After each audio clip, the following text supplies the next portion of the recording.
Tokyo last year. The 23-year-old, not in the form of 12 months or so ago, that's for sure. She was only 11th in Eugene at the World Championships. There she is, Perot Chemutai, first Ugandan woman ever to win an Olympic medal. Has no other world-class times. Many steeplechasers these days are complete runners. They're great on the flat at 1,500, 3,000, 5,000. She has nothing else in her armoury but great steeplechase ability. She is a best of 9:01. I can tell you that 9 women in history have broken 9 minutes. 4 have broken 9 minutes this year. But there was a very strong British duo in this race. Lizzie Bird there for England and Amy Pratt, who set GB records, British records in the heats and final in Eugene at the World Championships, where she finished in 7th place. Have good chances of medals here. Chemutai, a bit of an unknown force really after her form at the World Championships. Jacqueline Chepkoech, watch her, the youngest in the race by 5 years, the Kenyan. She's just 18, the world under-20 champion in Nairobi last year. Could be a real danger. So let's take a look at these athletes. They're not a large athlete. Eilish Flanagan went out in a heat in Tokyo last year. Hasn't broken 10 minutes this year, but at her best, almost down to 9:30, as you could see from that. Brielle Urbacher of Australia, coached by her mum Jodie, works for the family business, runs for the Darling Downs Club. And there is Amy Pratt, the British record holder. Went out in the heat in Tokyo, but how she's come on. She came 7th in the World Championships in Eugene with a really strong finish. It was a fabulous performance from her in Eugene. There's Nilani Ratnayaka of Sri Lanka, national record holder for them, ran 9:40 to win the national championships on the 9th of April. Some while ago now, Amy Cashin of Australia went out in the heat of the World Championships in Eugene, but at 9:21, she's very much a world-class competitor. Watch her. This should be pretty tight, this race.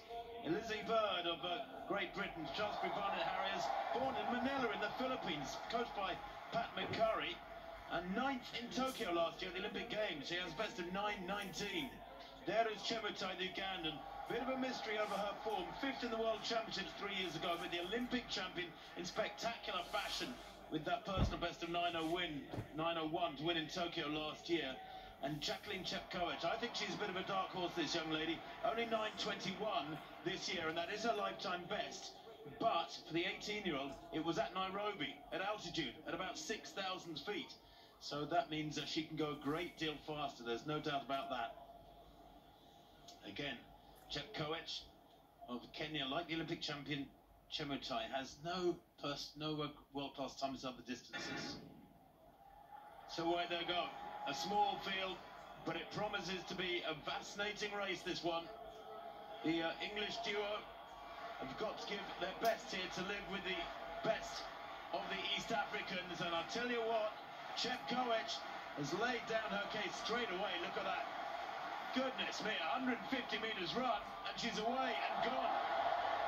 Jacqueline Chepkoech went out in the heat of the World Championships, but she's a different runner here. That's perfectly clear. That's a 50-metre lead with less than 40 seconds on the clock.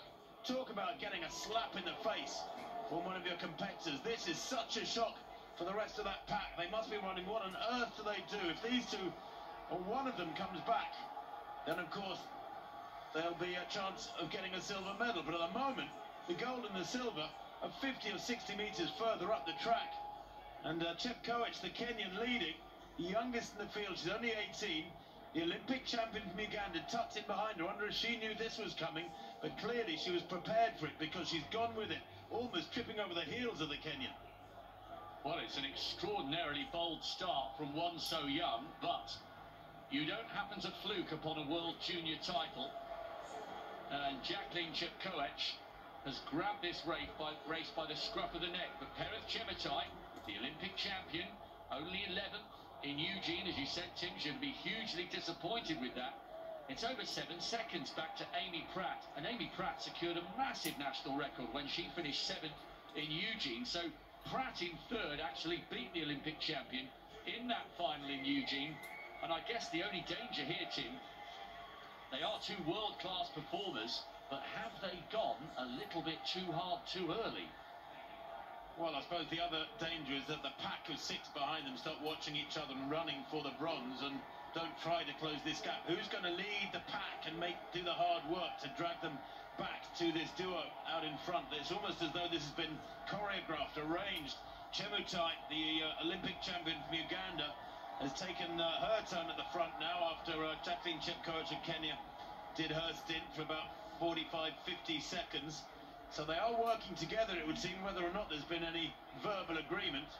And the rest of this field, with Amy Pratt leading the pack, leading the chase, are being pulled asunder because they have got to start running as hard as they possibly can and hope upon hope that these two, or one of them at least, comes back.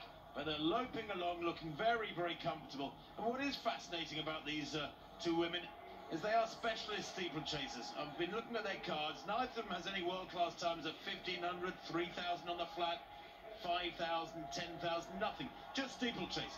Absolutely focused on the barriers. It's one of the toughest events in the entire program of track and field athletics, and they are supreme specialists. Tim, I think Chepkoech perhaps sensed that pack of 4 being led by Amy Pratt with the other English girl Lizzie Bird and also the 2 Australians Urbacher and Cashin. I think the Kenyans sensed that they were beginning to close, because as she came round with 5 laps to go, she suddenly put a little burst of acceleration and went past Perez Chemutai and is setting the tone once again. If they can stay away, then we've got a fascinating 4-way battle for the bronze. No Englishwoman has ever won a medal in this event, and no Australian has been on the podium since they won a silver and a bronze way back in Melbourne, and they have extended their lead once again.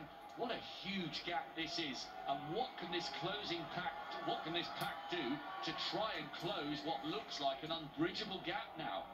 Well, the first kilometre, 2:59.9, that's why there's a gap. They're moving at sub-9-minute tempo. It's really quick, it's really aggressive. Chemutai leading through 1K under 3 minutes, and that is simply a pace that even the fabulously informed Amy Pratt cannot live with. Now, the quickest European this year is Louisa Geiger of Albania, who was a fabulous 5th at the World Championships. But Amy Pratt, apart from a French athlete who ran really fast in the semis at the World Championships, is the next best European, and it'll be fascinating to see how well she can go at the European Championships if she chooses to go there after the tiredness that will inevitably be over her through from Eugene and here. If she goes to Munich at the Europeans, I'd love to see a good account of herself there. But these two still, 50 metres ahead, maybe a little bit more. Pratt in 3rd place, leading the chase. Lizzie Bird there, right on her shoulders, the Shaftesbury Barnet Harrier. And one of the Australians there in 5th place as well. That's Amy Cashin, who's right there. Cashin, who's a 9:21 performer, not much slower than the British pairing. Lizzie Bird is a 9:19 performer. Amy Pratt has elevated herself to real world class with her British record in that final in Eugene, 9:15. And at the front there, just sense a little bit of a faltering from the Ugandan, the Olympic champion, Perez Chemutai. Now, why is that? It's strange, isn't it? Her season's been strange, Rob, as we see the English duo trying to close them down, because she has run 9:05 this year. She ran that up to the Prefontaine meeting back on the 25th of May in Eugene, and yet when she returned to Eugene a couple of months later, 11th place. Yeah, she hasn't been able to build on that Olympic title in terms of her consistency. It's just around about 6 seconds there. I think there might have been a fall at one of the Australians. It wasn't catching. She's trying to get in the mix for the bronze. It was the other Australian, Urbacher, who's now back up on her feet, the Oceanian champion. It has been a strange season for Perez Chemutai, but I tell you what, they'll be getting so excited in Uganda. She's an iconic figure in Ugandan sport. And remember, Dorcas Nzikuru of Uganda became the first Commonwealth champion. This event added to the programme for women in 2006. But look at this, the 2 East African nations side by side. This is going to be a fascinating conclusion. Well, the second kilometre at 3:08, they went through 2K in 6:08. They slowed a little bit through that second kilometre, and in fact the gap, if anything, may have closed 5 or 10 metres, but not by much, as the English duo now separate. And it's actually Lizzie Bird who's moved into 3rd place and is beginning to separate herself from Amy Pratt. She might be heading for the bronze medal as we get to the latter stages of this one. The reigning champion for about another 2 minutes is Aisha Pratt of Jamaica. That was a huge upset when she won in 2018 on the Gold Coast. And Chemetai's fallen. She's really feeling the fatigue. She crashed over that barrier, Tim, went down, and now she's letting her adrenaline fly. And she's doing well here to get back into this race. So we had a faller in the form of the Australian earthbacker, but the woman in second place, the Olympic champion, has gone down and has lost touch with the leader. There's Bird. What a battle for the bronze and the silver now. Well, that's an indication of fatigue creeping in, isn't it? When you're tired in a steeplechase, those errors happen. And you really pay in spectacular fashion trying to clear those barriers. If you smack into them, they don't budge. You do. Your flesh and bone moves, not the barrier itself. They're very heavy indeed. Well, Chepkoech, the reigning World Under-20 champion, surely heading for gold now after that fall halfway round the penultimate lap from Perez Chemetai. And what a run this is from Lizzie Bird. 9th at the Olympic Games last year. The 27-year-old could be heading for a personal best in the 2K time, remember, 6:08. How quick will this final lap be covered on this final kilometre? We're in for a spectacular conclusion here because, yes, it looks like the World Junior Champion is heading for the gold. But watch Lizzie Bird in third. No English woman has ever won a medal in this event, and she's closing in on the Olympic champion. She is indeed there, centre of picture. Lizzie Bird in the white and red of England, the crowd on their feet, roaring her on. That gap was 50 or 60 metres for most of the race. Then, of course, the Olympic champion, Perez Chemetai, had that awful fall a lap ago. And Lizzie Bird closing right up on the Ugandan. Bird moves into second place, and she will get a massive surge of adrenaline from that move and from the roar of the crowd as Chepkoech eases into the straight now, heading surely for the Commonwealth gold. But watch the clock. Is this going to be quick? The fastest time in the Commonwealth Games, that of course held by Njakuru in that initial version of the steeplechase in the Commonwealth Games. 9:21 is the Commonwealth record. She's going to smash that. And Lizzie Bird closing all the time. Kenya take gold. England a fabulous silver. And Uganda, the Olympic champion, back in third place. Well, I'll tell you what, she had an awful fall and she's hobbling. And Amy Pratt comes home for fourth place there.